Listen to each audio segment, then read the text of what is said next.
వారాహిదేవి జ్యోతిషాలయం ఎటువంటి సమస్యలకైనా ఫోన్ ద్వారానే జ్యోతిష్యం చెప్పబడును. విద్య, ఉద్యోగం, వ్యాపారం, పెళ్లి, ఆరోగ్యం, నాగదోషం, సంతానం, రాజకీయం, వామాచార దోషం, అత్తాకోడళ్ల మధ్య గొడవలు, ప్రేమించి మోసపోవడం, స్త్రీ పురుషుల వశీకరణం, ధనం నిలకడ లేకపోవడం, ఎటువంటి సమస్యకైనా 24 గంటల్లోనే పరిష్కారం చూపబడును.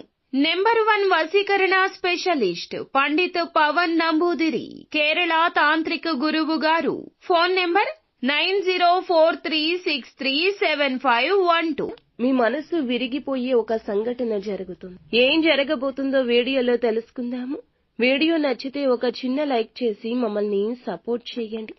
ఇక ఆలస్యం లేకుండా వీడియోలోకి అయితే మనము వచ్చేద్దాము. ఈ రోజు జరిగే ఒక సంఘటన ద్వారా మీ యొక్క కుటుంబ సభ్యులతో గాని, అత్యంత ఆప్తులతో గాని, బంధువులతో గాని ఒక గొడవ మానసిక బాధను కలిగిస్తుంది.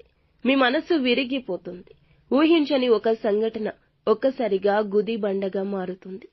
పెద్ద గొడవ కావచ్చు, ఇతరత్రా ఏదైనా వ్యవహారము కావచ్చు, కానీ మీ యొక్క మనసు విలవిలలాడిపోతుంది. వెక్కి వెక్కి బాధపడతారు. ఈ సంఘటన ఈ రోజున దినఫలాల ప్రకారం ఈ సమస్య వస్తోంది. లేకపోతే ఇంకా ఎవరితో అయినా గొడవ జరగొచ్చు. వారి వల్ల మీ భవిష్యత్తుకు ఆటంకం, మీ ధనానికి నష్టం, మీ పేరుకి నష్టం కలగొచ్చు. ఈ యొక్క సమస్య నిమిత్తం మీకు రాబోయే ప్రమాదం నిమిత్తం భగవంతుణ్ణి ఈ రోజు ఆరాధించండి. శివనామస్మరణలో వీలైనంత సమయాన్ని గడపండి. శివ పంచాక్షరి మనసులో మననం చేసుకోండి. ఖచ్చితంగా ఆ శివయ్యే ఆ సమస్య మీ యొక్క దరిదాపుల్లోకి రాకుండా కాపాడతాడు. మిగతా అంశాలు చూస్తే మిశ్రమంగా ఉన్నాయి. ఎందుకంటే ఈ రోజున గోచార రీత్యా నూతన వ్యక్తుల పరిచయం జరగొచ్చు.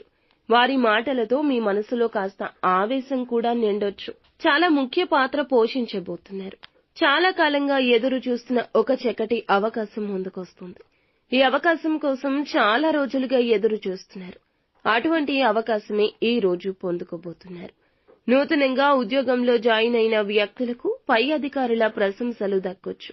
చాలా కాలంగా ఒకే ఉద్యోగంలో కొనసాగుతున్న వ్యక్తులు మీ యొక్క ఉద్యోగ జీవితం గురించి ఒక గుడ్ న్యూస్ ని కూడా వినబోతున్నారు. ఈ రాశికి చెందిన వ్యాపారవేత్తలకు సమయం అనుకూలంగా ఉంది. అయినా చిన్న చిన్న మనస్పర్ధలతో వినియోగదారులతో గొడవలు జరగొచ్చు. ఆచితూచి నడవండి. పార్ట్నర్స్ తో కానీ, భాగస్వామ్య వ్యాపారం చేస్తున్న వారితో కానీ తగిన విధంగా జాగ్రత్తగా నడుచుకోండి. వారి అవసరం మీకు ఎప్పుడైనా కలగొచ్చు. మాట విషయంలో జాగ్రత్త. ప్రతికూలత అనుకూలంగా మార్చుకోవడానికి నిత్యము శివారాధన తప్పనిసరిగా చేసుకోండి. అంతా మంచి జరుగుతుంది.